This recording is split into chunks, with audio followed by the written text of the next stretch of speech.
Okay,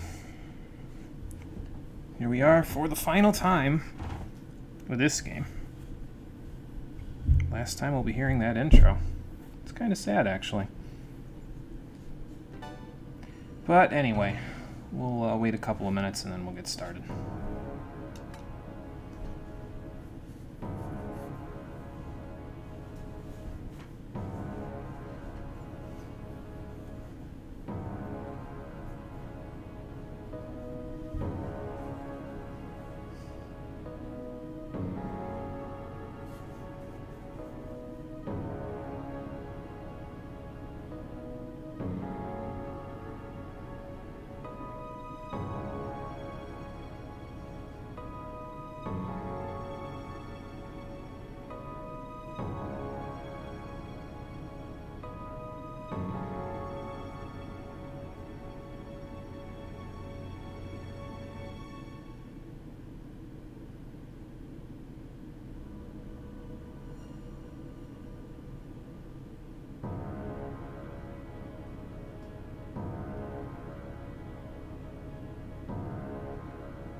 And take a drink, and then we'll get going.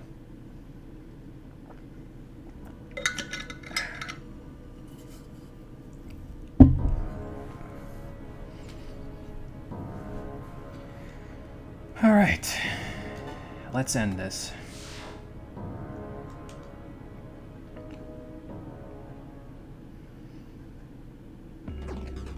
So I just spent $3.5 million on loot boxes at maximum solar noise. And I didn't even get the rare ring that you can get in the golden boxes. Man, I ain't never playing the gacha ever again. How you doing, everybody? Welcome to the finale of Digital Devil Saga 2, the Stream Edition. Last time, we finished up the 5th and 6th layers of the sun. And I decided to come back here to the surface to sell off all of the goodies that we got in the 6th and 5th layer. And in the process, I spent pretty much the entirety of my wallet. I left off on a very specific tens of thousands of number there because we love that number around here. Excuse me. And then I got a whole bunch of datas and a bunch of other stuff out of the deal. I think I got a couple of extra mirrors. I think we had like 7 and 3, so I think we're back to 8 and 4 now. I got a whole bunch of data, including a whole bunch of luck data. Now, I need you to understand, I did not raise luck once for Seraph across this entire playthrough. The luck that Seraph has there is just from the luck data that we've gotten from treasure chests and also from drops from us doing the mantra grinding. And it's almost as high as vitality and magic. That's absurd. And we'll never need it for anything, but it's there. So, but yeah, I distributed out all the datas, and we're in pretty good shape. Before we get moving, though, I want to have one little chat with our good friend Johnny here at the Mad Mart. This man is mad because he's still in serious business despite being dead and inside of the sun. Let's check our final point total, shall we? So yeah, we didn't quite end off on 69,000 points either. I went just a little too high up with those Lotus Seeds, but we were as close as we're gonna get. Anything to say before we head out, Johnny? Yeah, that's how it's supposed to be when the businesses are ethical, yeah. And what do you suppose that word is? I'm sure they're around here somewhere. Yeah, and even if they're not and they've been assimilated and, you know, used in the cycle of reincarnation, I'm sure they would appreciate what you're doing to help us out with all of this. I just thought his line there was kind of poignant for what we're about to go do, so I said, you know what, let's include that line because it just seems like something interesting that he would be saying. They crammed a lot of interesting little lines into the unexpected characters in these parts of the game, so. Okay, that's enough of that. Let's head back to the 6th layer. We'll go all the way through the maze again, and then we'll head out for the end of life as we know it, potentially. Did I reset and get my money back? There was a time where people would cash out for gotchas, not get what they want, then demand a refund. No, I didn't bother with that. I just said, you know what? I'll take what I can get. I got a whole bunch of good data out of it. I got a bunch of power data, a bunch of vital data, and all that other stuff. So I said, I'm just gonna roll with it. I got enough. So. Alright, so, and I also set up CeeLo and Gale for the final battle as well. I just need to switch one skill for them each. I need to give CeeLo a resistance for his ailments, I need to give Gale a resistance for his electricity, and I need to set Seraph up for it. But first, we gotta do all of this again. Yeah, again, I have no idea why that last terminal isn't just a large terminal so you can get the hell out of here and sell your stuff and just come back without having to do all this again, but... well, you do if you decide to leave and cash out on it, so we're gonna do that. And potentially, if we find Jack Frost twice, how unlikely is that, we'll be heading out of here to go see how that whole side quest ends, but I kind of doubt it. I think it's a little too late for that whole thing to come to fruition, unfortunately. I'm going to show off everybody's stats once we get to the very end, after we're done getting through here, because we may potentially level up again before we get to the end here, so we'll be able to see what everybody's stats look like once we get there. Yeah, no, I didn't find them at all. I've still got 22 questions left to answer, and that's about it, so... It's interesting, though. Like, I enjoyed the end of the side quest. It's actually pretty solid. Like, it's funny. And then also the what you get as a reward for it is kind of unexpected, so it's pretty good. I would recommend looking it up. So. I don't know if I said it, Marie. Hello, Marie. How you doing? Welcome. We're ready to move on. So if I didn't say it, I apologize, and there you go. Said it now. Let's just spam statuses at Mithra so he stops bothering me. There we go. This. And get them out of here. You're sitting around in 14 waiting for unspoiled nodes? Oh boy. Oh, for the Mastercraft books. Yeah, I know how that goes. Yep. I've had to get the Mastercraft books myself before. Make sure you're doing your weekly custom deliveries though, because those get you a lot of seals so you can buy those Mastercraft books.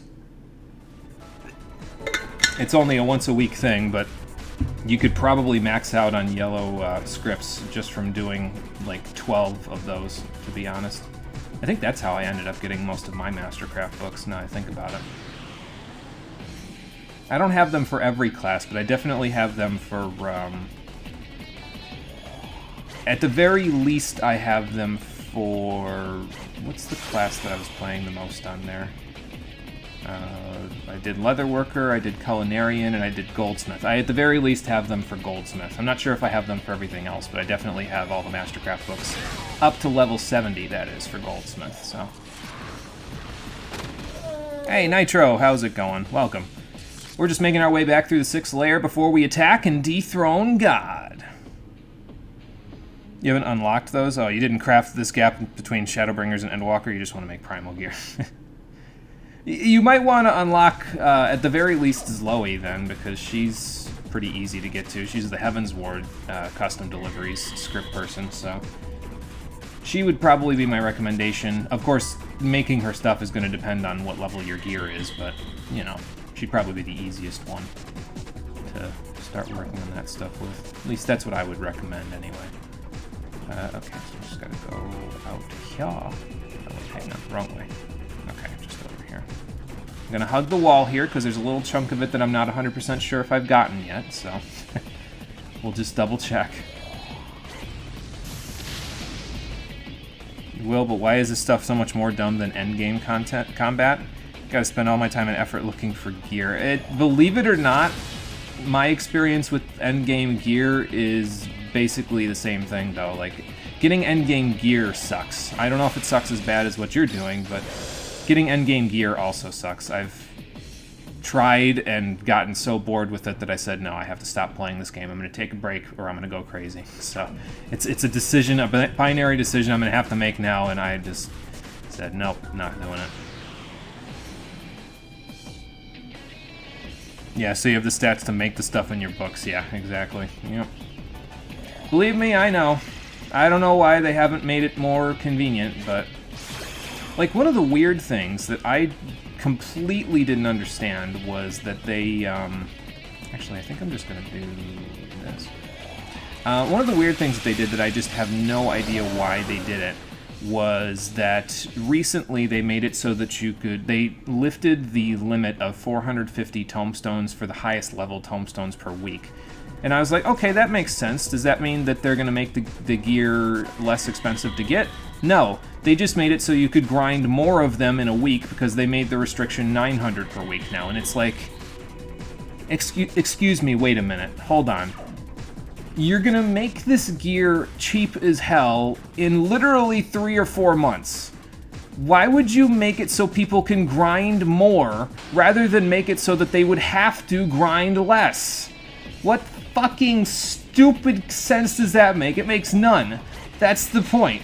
I don't understand. So, I don't get it. I don't think I ever will. Not an MMO player at heart, evidently. Otherwise, I'd enjoy the grind. You're willing to do savage raids for combat gear? Trust you getting his crafter stuff is hell, though. Yeah, I can understand. I don't... How would I even do that with 2 hands, Nitro? Like, I'd have to like warp my other hand so it's underneath. I don't even know. That's cool though.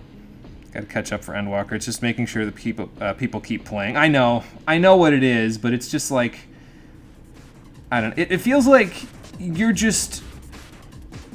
People can log in and get a daily bonus, basically, right? Like you do 1 roulette, expert roulette per day, when it's a 450 per week thing, and you only have to log in 5 out of 7 days.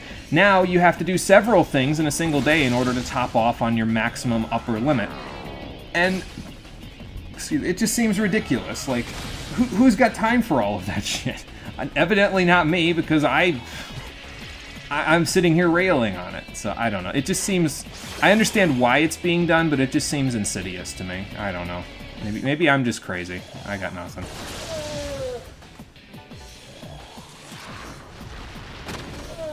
I could heal, or I could kill you. You thought that was an after image of the first hand?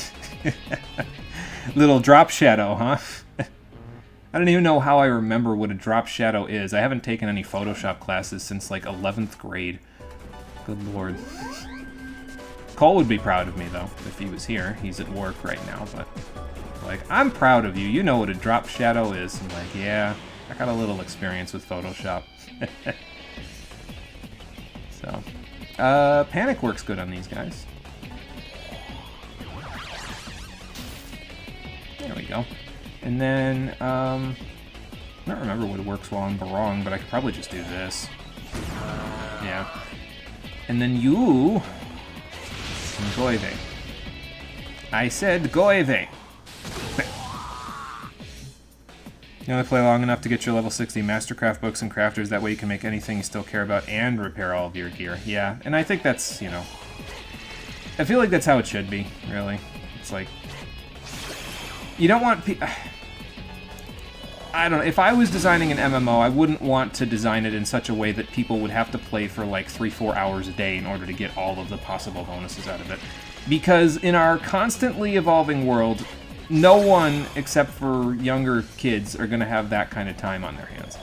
So you got to make it convenient for everybody to be able to get into the endgame stuff. But then again, if I was running 14s, you know, mechanical development and everything, things would be incredibly different, and I'd have to go through a huge laundry list of things I would change just to you know, catch everything. But yeah, we'd be here all day.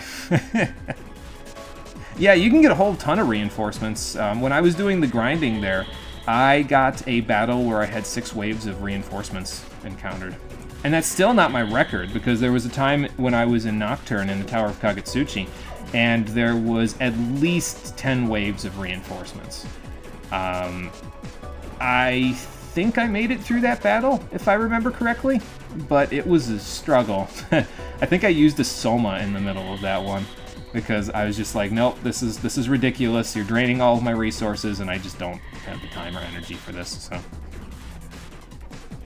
By 6, you would be screaming that these idiots need to stop unless they all want to die. I will make your species extinct. Yeah, well, I mean, you know, the battles right now aren't too bad, so... Oh, good, I get to actually show this off. Awesome. Alright, so you got Omoicons, right? I'm going to actually show off what happens if you try to catch their weaknesses with multi-target moves. Or Almighty. What do we want to hit them with, a multi-target move or an Almighty move? Which dialogue do we want to see? I'll leave that up to the... however many of you are watching right now. I know at least 2 of you are here, but there's potential lurkers, so...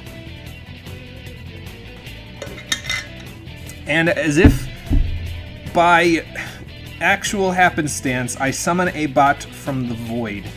That's hilarious. Hold on. Bot. There we go. Got him. You want to see Almighty? Okay. I will use a Wild Bomb, then. Here we go. Hey, how do you know I was lurking? That's a good question. So yeah, that's, it'll still deal damage to them, but then once we get past this part, you know, let me just blast past this, see if they do it for both. Well, we know which one was weak to fire. Winners don't use Almighty. Goodbye. And it's the same thing anyway from that multi-target move. They don't say winners don't use multi-target moves, but they're like, hey, that's cheating, essentially. But there you go. They actually have a flag programmed into their battle script that says, hey, if they use an Almighty move or if they use a multi-target move, they get nothing. You get nothing. Good day, sir.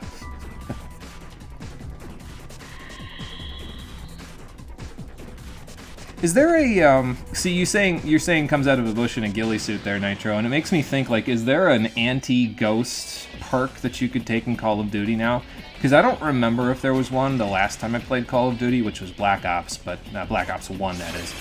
But, that's just what it reminded me of. I don't know. Winners don't use Almighty, but that's the smart move. It is the smart move. If you're in a situation where you can't hit their weaknesses, yes. But evidently they didn't like it, so.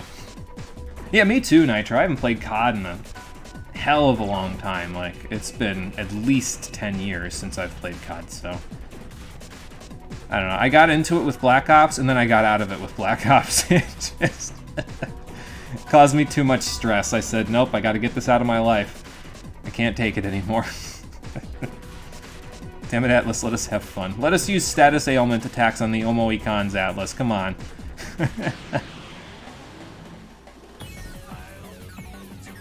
So you got out with Black Ops as well, but you got in with Modern Warfare 2. Okay, gotcha. Yeah, I don't know.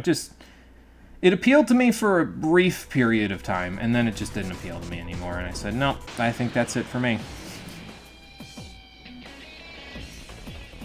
Yeah, I've only ever heard good things about Modern Warfare 2. I never got a chance to play it myself, but I heard Modern Warfare 1 and 2 were both very good. So maybe one day I'll go back and check them out, but only the single player. I ain't playing no multiplayer. So. Modern Warfare 2 lobbies were legendary. You eventually had thick enough skin to survive anything. You get that whole, the thick skin from the trash talk, and I don't think, I was going to say, I don't think I put up an Astoma spray while we've been running around in here. That's okay, though. Should be just enough Astoma to get us to the door and out of here. Yeah, I still got the skull ring there, sir. You're not going to get away with blood cursing us.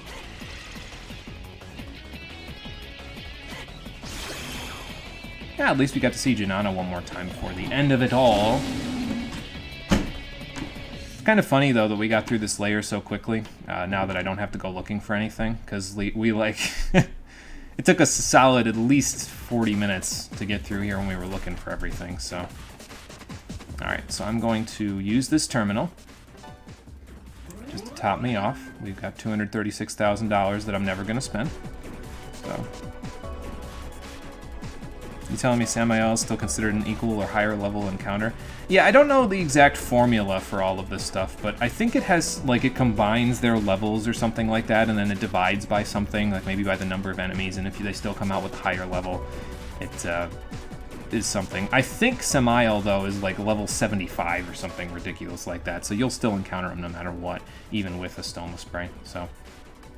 Okay, but we made it to the last save point before the end, in record time, so I'm going to fix up all my skills, and I have a piece of paper that I wrote my skills on that I need to set up here. So let's do that. Let's put our party together first. We got CeeLo, Seraph, Gale. We will equip the special magic ring.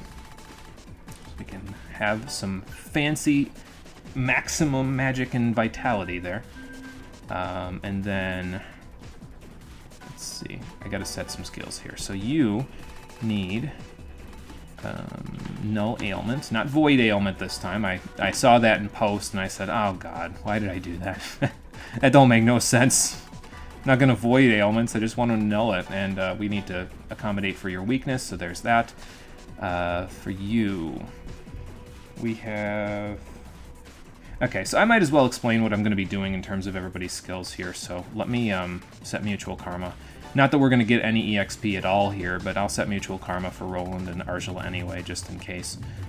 It's not like the final bosses of some Final Fantasy games. You're not going to get any experience out of the final boss here, but I'll set it anyway just for tradition's sake. Okay, so that's that. Now let's take a look at everybody's final stats before we go, and I'll explain basically... Well, actually, let me set Seraph's skills first, then we'll look at everybody's final stats. So... We want to have Dekunda. We actually might need Dekunda and Dekaja for this fight, depending on if I mess up enough or not, so let's put that on. We'll put... Mind Charge is already there, so let me stick that up here, because we're going to need that there. We also want Ice Drain. You want to have one of each type of drain on everybody. So like if you go over here, you'll see CeeLo has Force Drain and Earth Drain, Seraph will have Ice Drain, and then Gale will have Fire and Electric Drain. So you want to spread it evenly out across all of your party members so that you have a drain on everybody. You can get away with using Magic Repel, but you'll have to deal more damage because the boss will heal from the things the elements that he's going to attack you with. So you kind of got to just drain it. It's the easiest way to, not have to deal with as much damage, because then he'll just, his turn will end immediately. So that's the important part.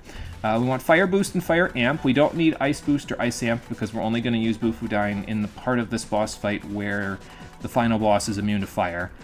And there will be a point where he's immune to fire, and then after that he'll be vulnerable to it. So, not weak to it, but vulnerable to it. And then we want Null Ailment for you as well to make it so status attacks get wasted on most of my party members. So max critical is only worth it for certain types of boss fights. So like in Kardakia's case, it's worth it because you're using your regular physical attack. All of the critical skills that you've got here, so critical, max critical, min critical, they only affect your normal physical attack. They don't affect your skills in any way whatsoever. So they're only worth it in certain cases, like with Kardakia and with two of the super bosses where it's actually more efficient for you to damage them by shooting them than it is to do anything else, because they use skills that they use light skills in some way, so your human form can actually resist those and delete some of their press turns. So yeah, those old COD lobbies were something else. I'll tell you what, been in a few of them myself. Not most of them not voiced, but I've seen a few of the voiced stuff from like I've seen secondhand them in voice and listening to them talk, and it's like, man, some of these people. All right, we got some MP data, so I'm gonna give that to Gale and Roland. I gave some to CeeLo and Argela earlier, so we'll give that to them, and we should be in good shape. Okay, I think we're done with everybody, so let's take a look at our final stats for everybody. CeeLo's got the change ring, so he's got some solid vitality and magic. He has nice agility. I set him up with Zandine, Force Boost, and Force Amp. Probably won't really need him to use that in this fight, but it's just there in case he actually attacks in this one.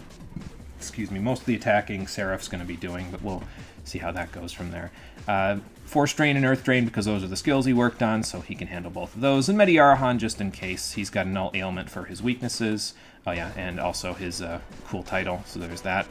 We got Seraph with Agidine, Bufudine. Like I said, we might need Dekunda and Dekaja for this fight because the final boss has situations, namely one single special attack that he can use, where both of those will come in handy. So, but Seraph's going to be our main attacker with a special magic ring. 99 vitality and magic is nothing to sneeze at, and then Null Ailment, because who wants status ailments on this character, am I right?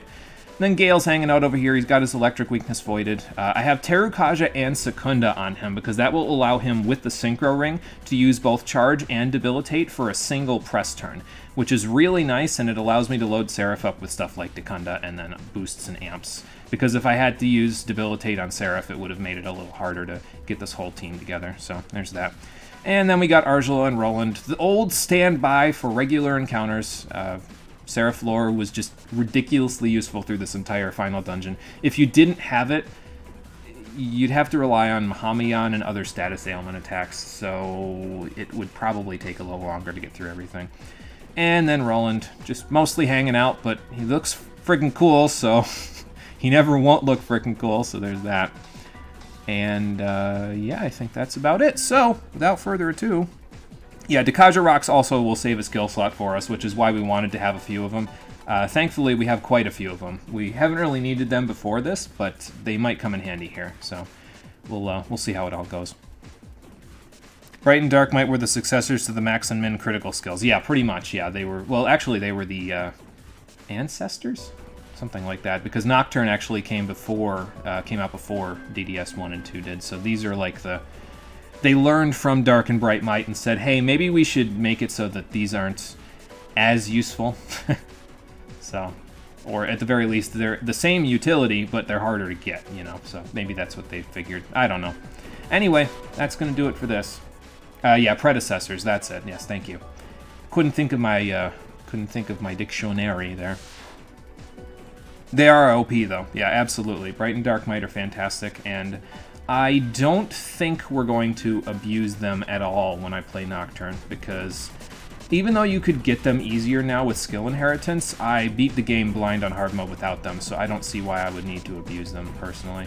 I mean, I guess maybe in the early game when you can get them, but yeah, it is. It's a free critical hit and a free flashing press turn, so that's not bad, but I don't know if it's necessary.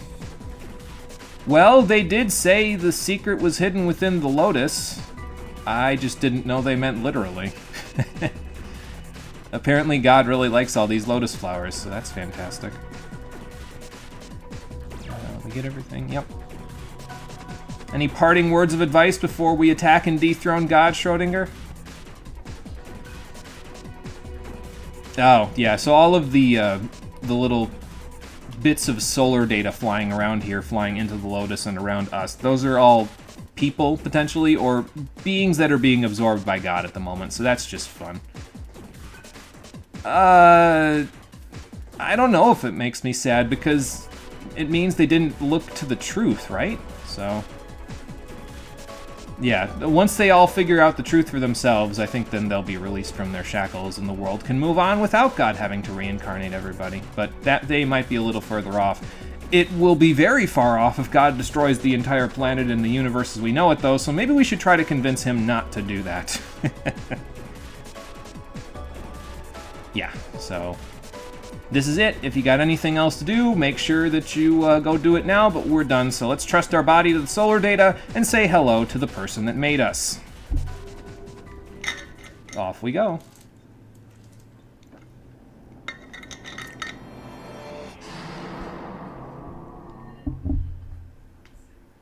So that must be the center of the sun then, huh? Is this God? Now here's the question we've all been waiting for. Is God still a small Amish man on the Game Boy screen? Well, no, because this isn't a Game Boy game. In reality, God is a giant brain at the center of a black hole. Well, it makes about as much sense as the final boss of Lightning Returns, so... which took heavy influence from this game to begin with. Earth to normal. I don't know if the brain can hear you or respond. I'll take responsibility. I know. People make mistakes. And they probably always will. But they do their best. Ever working towards the goal you Please, set for them. You can't destroy humanity. I don't think brains are supposed to do that, just saying. Oh, that's probably not good.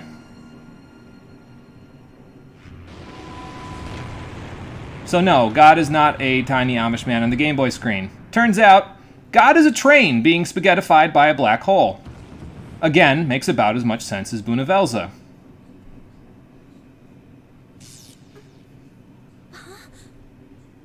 You must fight me? One final test, Seraph. Let's see if you have the strength to inherit the world.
Sorry, I had to stay quiet for that part because, like, we've turned up the music for a lot of the music in this game, and if I didn't turn up the music for this part, it would pretty much be blasphemy. This final boss theme is absolutely kick-ass, and I love it. It's fantastic. Okay, so we have Brahmin 1. There are 5 total Brahmins. And, well, the Nocturne enthusiasts in the audience might see the Amala Network drum on his head and go, holy shit, it's all connected! Aliens! But, yeah, anyway, so we have Brahmin 1, 2, 3, 4, and Final to defeat. They each have a different element that they specialize in, and they each have different attacks that they'll use to try to kill you. But before we do anything, we gotta get buffed up, so let's go do that. Conquer, you are just in time. We are fighting the final boss, a giant ship train being spaghettified in a black hole. So that's just great. Okay, but we can buff up with Gale for only 1 press turn, both charge and debilitate, so we're going to do both of those this turn, please. And once we get buffed up to +2, -2, we can start attacking, and we'll go from there. Yes, you did show up at the best time. We're about to finish this whole thing up, so... We charged. Let's debilitate. But yeah, this is why I had Gale learn that level 1 mantra there, because that way he could do both of those in a single turn for us, so single press turn. Now, I could Mind Charge right here, but I'm actually going to Fire Drain, because, like I said, each Brahmin specializes in a different element, and the one that we start with is the Fire Elemental Brahmin.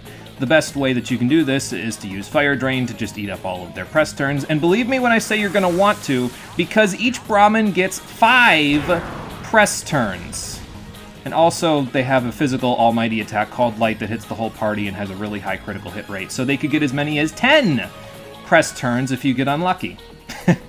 So they'll do other things besides just the elemental attacks, but you might want to just not have that happen for a little while.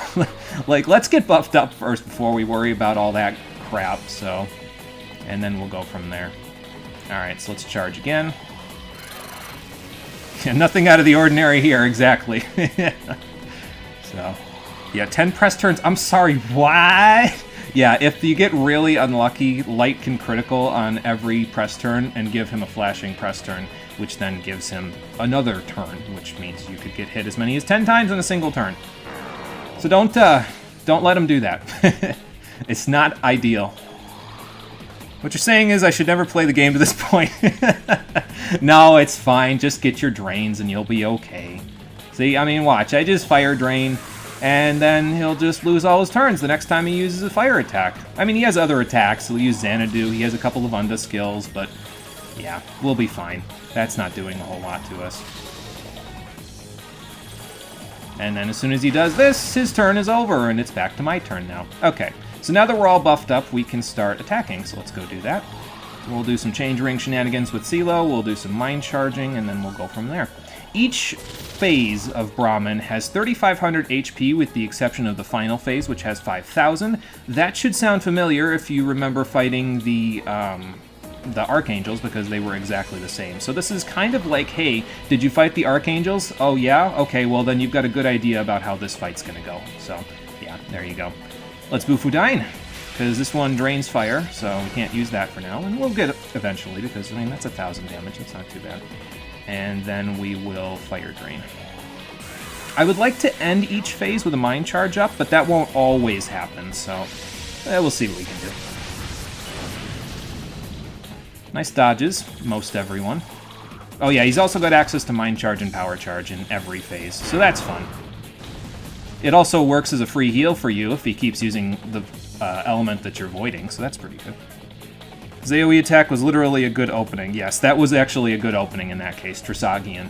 But he has access to all those severe elemental attacks that you could have gotten on the Mantra Grid for yourself. Trisagian, Vayavia, Niflheim, Narukami, Titanomachia. It's all here, so... But yeah, that's pretty much what this one does. The only thing we haven't seen is Unda skills, but we'll probably get there. He literally just starts off blowing you up. He's like, well, let's see how much you can handle. It's a bit of a stress test for Seraph, you can see. So.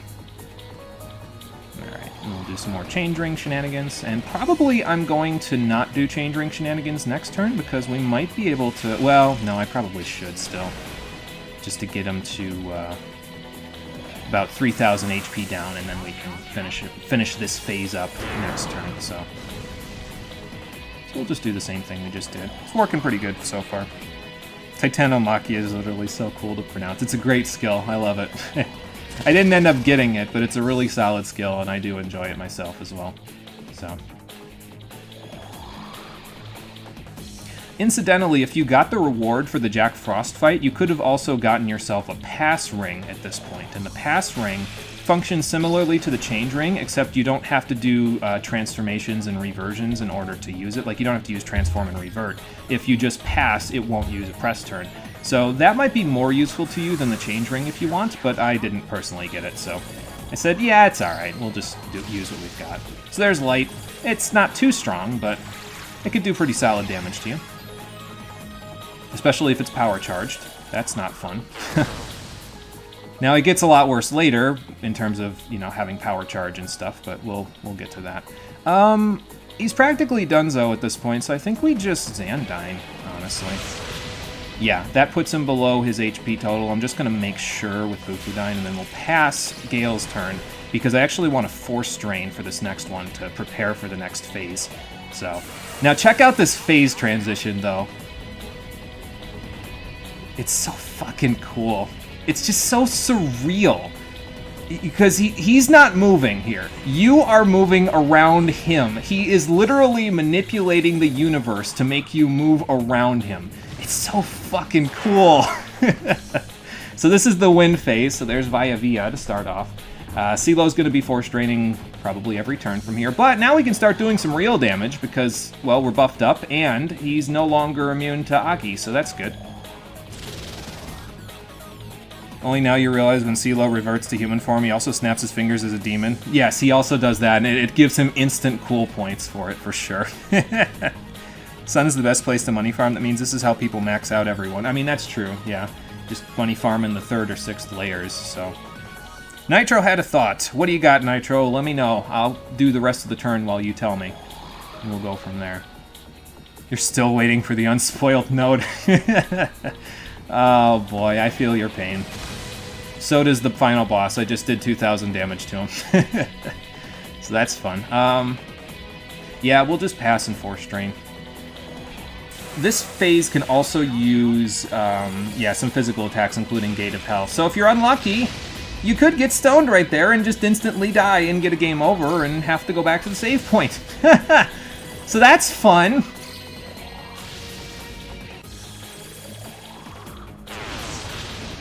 Alright, so that takes care of that. Let's see, how do we want to do this? Just do some more changing. We want to use Earth Drain if we get another Mind-Charged Agidine off here, so we'll do that in a second. Let's do this. We'll get the Agidine off, and that'll erase the rest of his 3,500 HP. And then we can do an Earth Drain. And that should get us some of our HP back for the next phase. The next phase is a little tricky, and it's where we might see one of the boss's exclusive skills, because he can use it freely at any time during this next phase. He only uses it scripted in the last 2 phases at a certain time of the fight, but, well, if we're lucky, we'll be able to skip all of that. We'll see. Okay, well, we got some of our HP back. Say there's a multiverse, what if each universe in it has its own god? And, I mean, that's a thought, right? Like, that could actually be plausible, because I would imagine... Now, gods and eldritch abominations in their own way are unfathomable to human beings, right? Like, we can't understand how they work. That's why they're gods and eldritch abominations, but... I can't imagine one god being able to see every single possibility that reality could have, you know what I mean, in a multiverse situation. Like, that's just a lot of PR, you know? I'd want to delegate that if I was in charge of all of that, so... But that's just me. Anyway, Phase 3, Earth skills, and also has access to... what here? I forget. I think he has access to dark skills, if I remember correctly, but that shouldn't be a huge problem for us. We should be alright. We don't have the skull ring, though, so we gotta be a little careful. Not the only person who thinks we have higher beings instead of God. I mean, it would make sense if we have higher beings than just God, right? Like, it makes sense to me because God is something that we can't see, but we can perceive their teachings, right? Like, in most mythologies, God leaves teachings for people to eventually be able to understand. They can't necessarily understand them right away, but they can understand them. It would follow, then, that there would have to be a being somewhere in the universe that we could both not see and not understand, because, I don't know, scientific logic makes sense in that way, where it's like, that way you're looking at all the possibilities, you know, of that situation. So, yeah, there's the dark skills, so... thankfully, we didn't have to worry too much about that. I believe if he Wicked Curses and he gets a curse off in your party, he'll start using Mamadoon, but I'm not 100% sure about that, because I've never had that happen to me, so we'll just do what we can. Alright, Mind Charge, and we'll get out of this phase. The exclusive skill that I was talking about that he can use in any of these last 3 phases is called Eternal Zero. And what it does is the reason why we have Dakaja and Dakunda. It will instantly, like that, maximize his buffs to +3 and minimize your buffs to -3. No matter where you are in your buff and debuff phases with him and you, he will be at +3 and you'll be at -3 as soon as he uses Eternal Zero. So if he uses that, you definitely want to Dekaja Dekunda the next turn. Just get that shit right out of there. But we won't need to worry about that because we're getting through this phase. And like I said, it's scripted to happen in the next 2 phases once he gets below 50% of his maximum HP. So we should be able to get through it without seeing that, I think. We'll find out in a little bit. But we want Electric Drain now because the next phase is the Electric phase.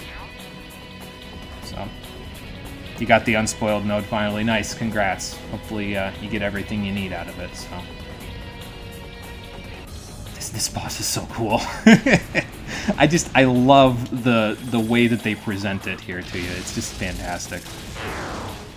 They're telling a story, but they're not telling it to you. They're showing you just the raw strength that this god has just by showing you the way that everything moves. It's so great. It's such great presentation for a PS2 game. It's like they did everything that they could to make this look really good and still like cinematic and fairly decent graphic-wise as well. So it's great. I love it. All right. Let's see if we can take care of this whole problem right here. I'm going to get stupidly tricky here, potentially, and try to use Bufudine to kind of soften him up a little bit. So that way we can avoid the problem that we normally would have when they reach when we reach 50% of their HP, because 50% of his HP is 1,750, so I'm going to try to avoid that altogether by doing this. And that's why I didn't set Zeodyne for Seraph, because if I did, that would mean I couldn't do exactly what I'm doing for this particular phase, so, yeah. Alright, so that takes care of that. Now, how do we want to do this next part? I got a Mind Charge first, so let me do that. Yeah, this thing is really cool. I love it. It's fantastic. So we want to Mind Charge. Now, I got to get into the next phase without... I need to get an Ice Drain off before we go into the next phase, but I also need to Agidyne him and do something else to him that is not Zeodyne. So that means Silo's going to have to be in demon form so he can attack with us next turn. So I might do this real quick. I might toss a Soma, just because that way we've got topped off MP and everything like that. So, and we haven't used a Soma yet, so I mean, I don't see why not. There we go. That'll top us off real good. Let's get Electric Drain back up, and then next turn we'll finish this phase and we'll move on to the final phase. I swear that has a high crit rate. We just have gotten lucky so far. Oh yeah, he'll also use Neural Shock on you in this phase, so that's something, I guess. The only person that really affects here is Gale, though, so... And if he gets stunned or something, don't worry about it. He's probably not going to be attacking for the rest of the boss fight, so... we really don't need his help for too much here, so...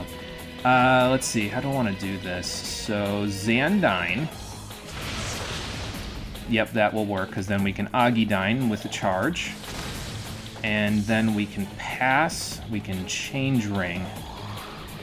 And then we can get Ice Drain off and move on to the last phase. See? Like clockwork.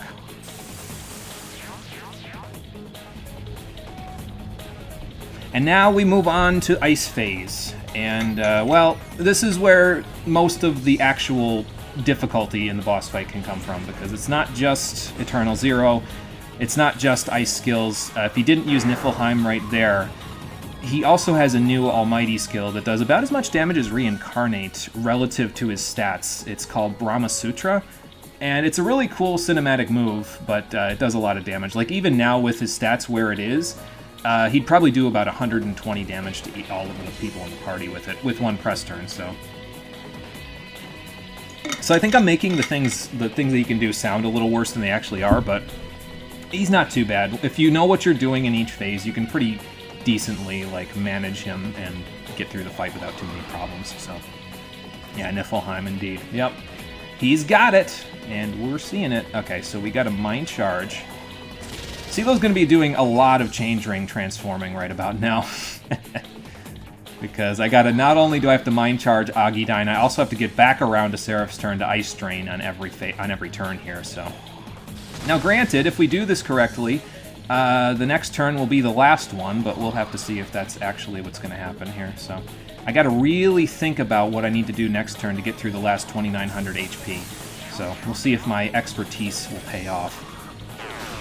So, all right.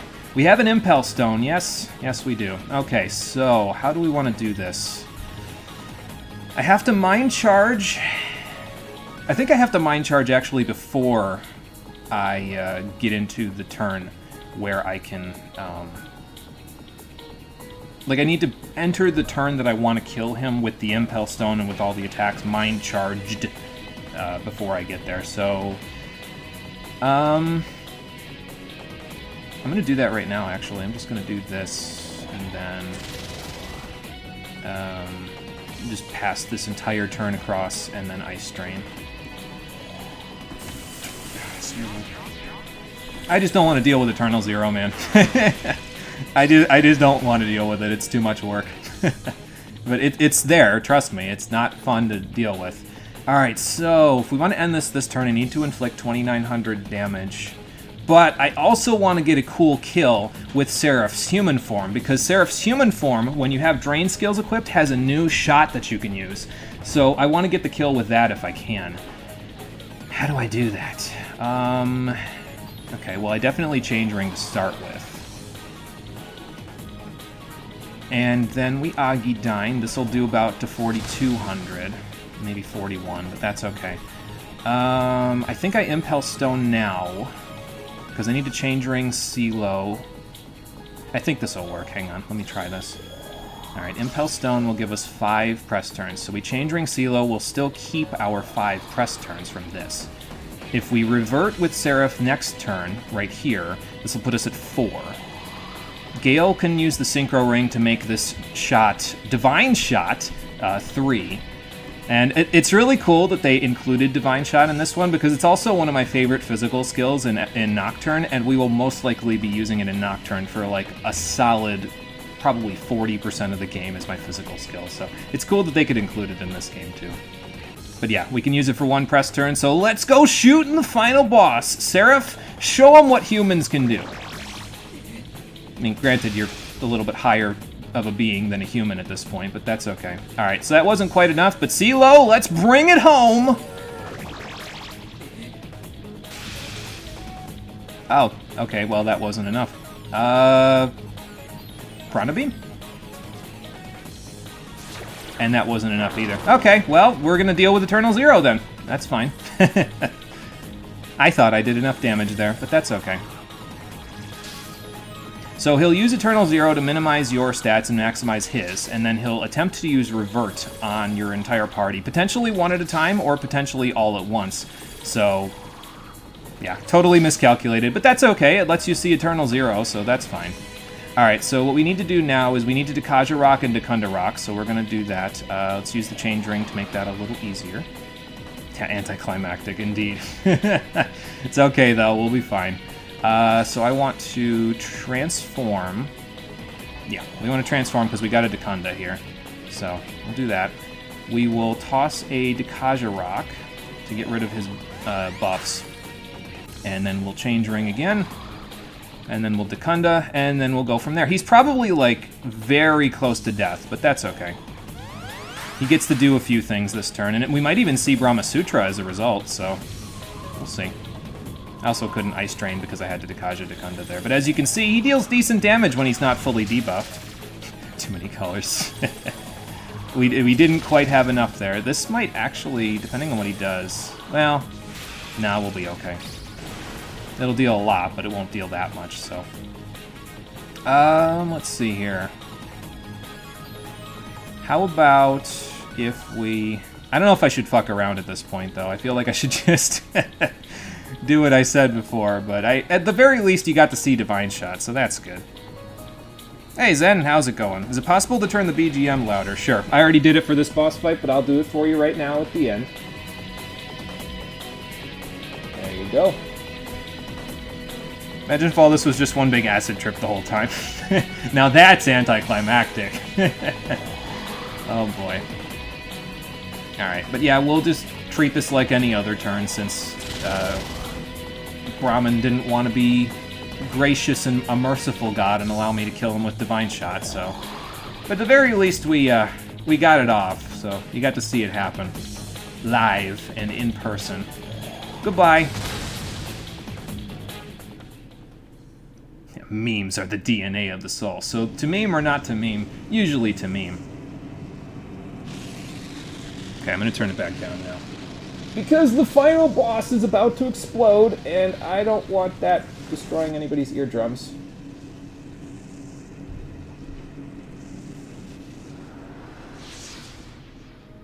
Alright, Seraph. We showed God our potential. Now it's your turn. You got this, buddy.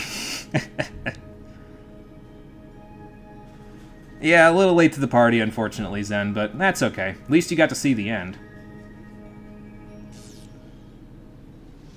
Alright, here we go.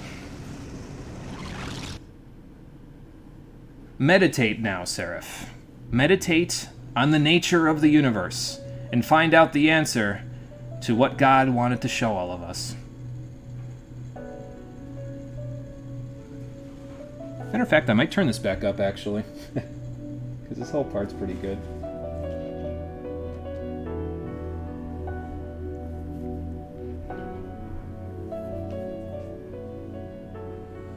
I understand now who God is, why the world exists.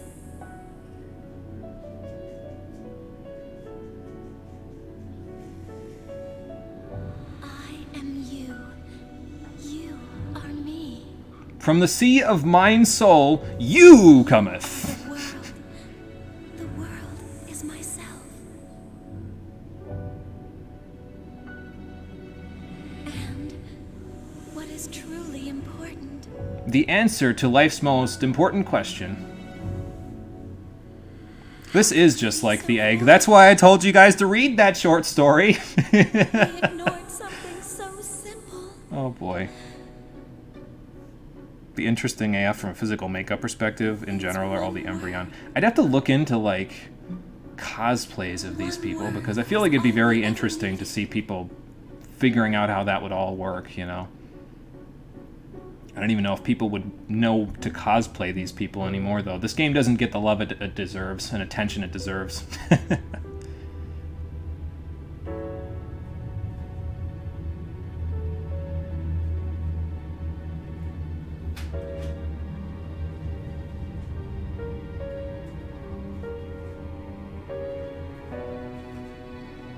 And so, like God before them, Seraph weeps for the earth, which probably means that they've found the answer to life's most important question.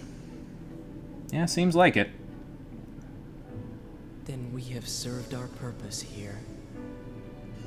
So who was Schrodinger the whole time? Well, the form that they're taking might be a little confusing, but my interpretation is that Schrodinger was a guide sent by God to ensure that Seraph would come to their ultimate potential.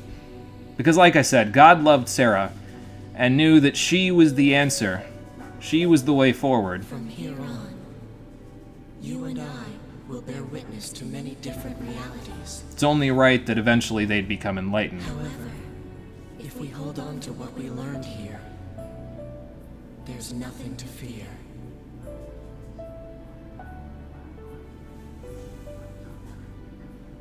Can people change?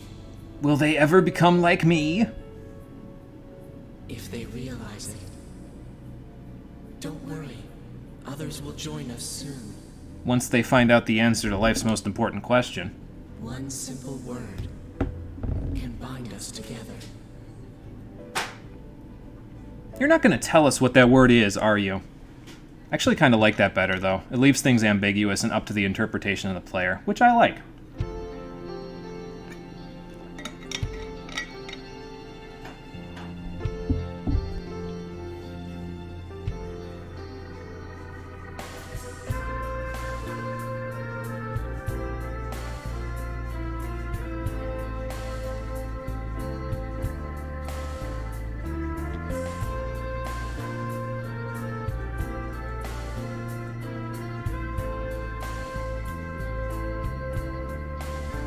Good news, everyone! I fixed the sun!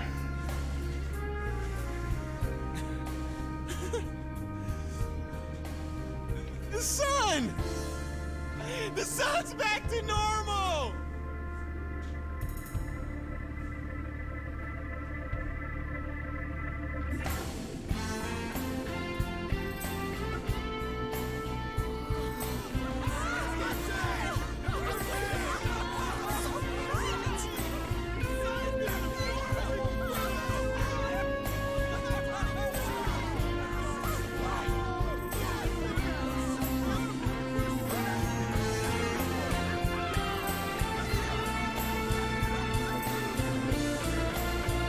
Good job, team. We'll meet back here next week for our enlightenment training. Alright, Fred, no more tears. You got a responsibility to these people now. Come on, hurry up, Gale! Hold on! Jenna, let's go! Yes, our journey is just beginning. I pray that these children, who share their names with you, can find happiness. Don't worry, Fred.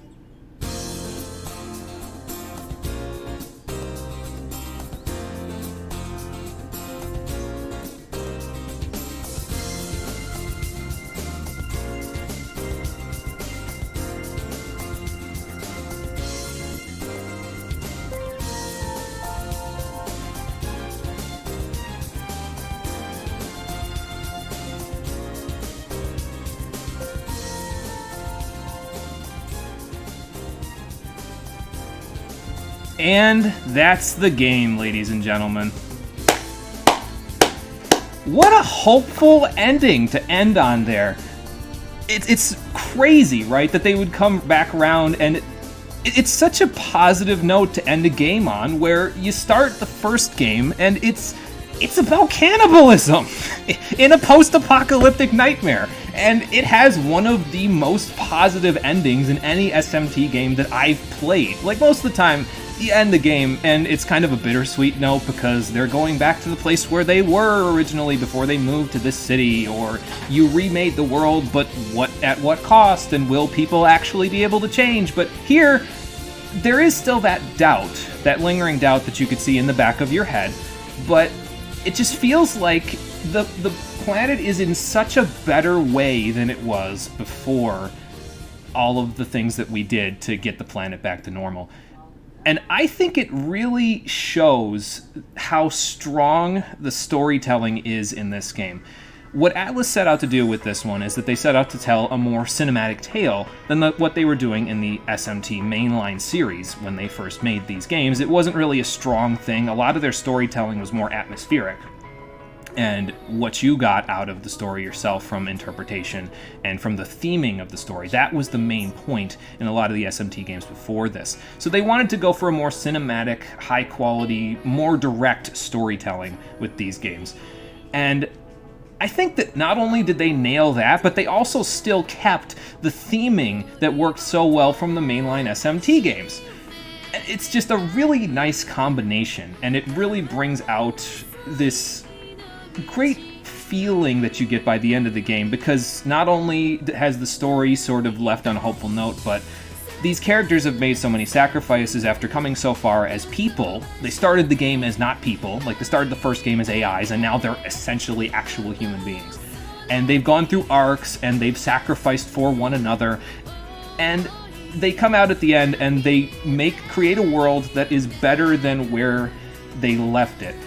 And I just think that's a powerful message to leave off on. So, but yeah, it's really, really solid storytelling. I think that the character interactions and the character development is really solid as well. I don't think necessarily they're the most complex characters that you've ever seen in these games, but they don't have to be, right? As long as what they do during their journey reflects on the greater message that the story has, and the characters have been successful. And I think that the characters do a great job of doing that. In particular, I want to highlight Jenna Angel, because you seriously think about the things that she's gone through off-screen and then on-screen, and I think that her character development as a villain is really good, because it's like she's endured all of this bullshit from the Karma Society. She discovered a syndrome from the sunlight being malignant, and they name it after somebody else. They don't give her the tools necessary for her to actually find a cure. Her significant other dies. Just all this crap that she had to deal with, and it makes her sympathetic, because it's like, I mean, anybody would break under certain circumstances like that. There's only so much willpower someone can have, but even so, she was determined by the end to talk to God and talk some sense into him. Even though her sense made no sense, it was a product of what she had endured as a person. So that, among other characters, I think, is a good example of the kinds of character development that you'll see here. It's really solid. I really enjoy the cast of this game. I think they're all great people. And the fact that I can call them people by the end is telling, because they didn't start the game as people. So, gameplay is just as solid as you would expect out of the SMT games. The press turn system is one of those systems that ain't broke no matter what, so you don't need to fix it. So, it's just a very engaging system. It forces you to say, hey, let me engage with the enemy's weaknesses rather than just hitting the attack button over and over again. And I think that's very solid. It's a solid base to build your gameplay mechanics on. And they built off of it a little bit here by allowing you to have a whole bunch of different skills that you can learn over the course of the game and then set at your leisure. Because one of the things about the mainline SMT games is that you don't have that usually. Usually if you lose a skill, it's gone forever. Here you can set them at will, and that allows you to create a whole bunch of different skill combinations. And it allows you to be as creative as you want with the skills that you're given, rather than having to set certain ones and hope that that's enough for every situation from then on. So, yeah, it's a really solid way of getting the press turn system to work there. So, Nitro, thank you for refollowing. I appreciate that. And the OST, yes, is very solid there, Zen. Again, Shoji Meguro is a great composer, and I have not played a game ever where their music is something that I've not liked. So, very, very solid OST all things around. I didn't expect going into this series that I would be finding my favorite SMT game of all the ones I've played so far, but Digital Devil Saga was one of those games that I found to be... it's a gemstone, really. That is a Buddhist, I think, mythological saying, Shanti, Shanti. It means the peace that transcends understanding. And I think that's a good note to end the whole game on. The end. But yeah, I didn't expect going into this that I'd find my favorite SMT game of all time. But I did in the combination of DDS 1 and 2, because it takes all of my favorite aspects and themes from both Nocturne and from the Persona series, and it kind of mishmashes it into this easy-to-digest 2 40-hour-long games. And that's great, because it's like, sometimes I don't want to commit 100 hours or 150 hours to getting that theming out of Nocturne or out of a Persona game. So now I have these as an option. So, yeah, it's a really solid game, and I really appreciate what it did. It's fantastic. If you haven't played it, well, I found out that they're actually not too expensive, because they did a reprint of the PS2 copies late into the PS2's life, so there are still several of them out there, several thousand of them out there. I got my copies for like $20 each, so if you have a PS2, you're not doing yourself any favors by not playing them, so there you go. Yeah, it's really good. It's a really solid game, all things considered, so... check out Soul Hackers. Yes, I'll remember that, Zen. I'll have to check out Soul Hackers one of these times just to see what it's all about. If I enjoyed this, you said I would enjoy that, so I'll have to check it out. So, anyway, we can save for a new cycle data, and if you want to do anything in New Game Plus, namely some of the super bosses, it's probably a good idea to save your bonus data like this, because there are a few new things that you can do in New Game Plus. Namely, you can get all of the Karma Rings in New Game Plus, because you couldn't get all of them in a regular new game. So you might want to save your new cycle data in case you decide to go fight the super bosses later, which is something that I may actually go do on my own time. We won't be doing it here for the stream, but I may do it on my own time just to let you all know how it all goes. So, yeah, really, really solid set of games that we played here. It's pretty fantastic, and again, I'm glad that they were able to do so much with these games that I now love. I wouldn't have traded the probably 90 hours total that we used, that we played them, for the world. So I also would like to leave a special little shout out for the singer of the credits song there, Tamami. So I found out it was a pretty decent song, and it was kind of unassuming. It's like, okay, it's like J-pop stuff. It's pretty good. I should actually look it up and see if she did anything after this, because I'd never heard Tamami. Came to find out that this was the song that they played there, which was called Time Capsule, was one of her singles off of her debut J-pop album in Japan. And after releasing the single, she got married, she had a kid, and unfortunately, she actually passed away in 2011, I believe from cancer. I'm not sure which cancer, but I believe she had cancer, and she actually passed away at a young age in 2011, which is incredibly sad. And it dawns upon me that her child, as far as I know, she only had a single kid, but her child was born in 2008. So it dawns on me that one day, soon, in a few years, this game will literally be a time capsule for that kid, because this is where their mother left a special little gift for them at the end of Digital Devil Saga 2. And I hope that one day they get to play these games, and they get everything out of it that I got out of it, because it's a sad thing that happened to her, but what a fantastic gift to leave behind for your kids. You know what I mean? It's sad, it's bittersweet, but I think it's telling. It's kind of hopeful in a way, kind of similar to how this game is. It's sad, but it's hopeful in a lot of ways. And I don't think there's a better note to end on than saying that I appreciate the work that she did, and the work that everyone did that played, made this game, play tested it, developed it, programmed it, because I think they did a fantastic job with it. It is classic PS2 Atlas at its finest, and I love it. So, stop talking, you're making me tear up. I'm sorry, but sometimes I gotta tell it to you the way it is. But that's going to do it for Digital Devil Saga 2, the Stream Edition. We actually got to look at the whole intro again one more time before we were done. But that's going to do it for it. I hope you enjoyed this whole stream through as much as I have, because I've had a hell of a fun time playing through these games. So, and I appreciate all of you coming out to check it out. So, thank you for watching, everybody. I appreciate you coming out to Twitch and YouTube to check out the stream. I will post the schedule for next week when we start up a new stream through with a new game, the final PS2 game that I'll be playing, not including ones that were ported forward to other consoles. We'll be starting that up next week. And I got a lot of setup to do before I do that, so hopefully we'll get that done sometime soon. It might not be till Tuesday, next Tuesday at 4:30 p.m. Eastern Daylight Time until you see me again. But if I see you there, or wherever I see you next around the internet, I hope that you'll take care and have a good one.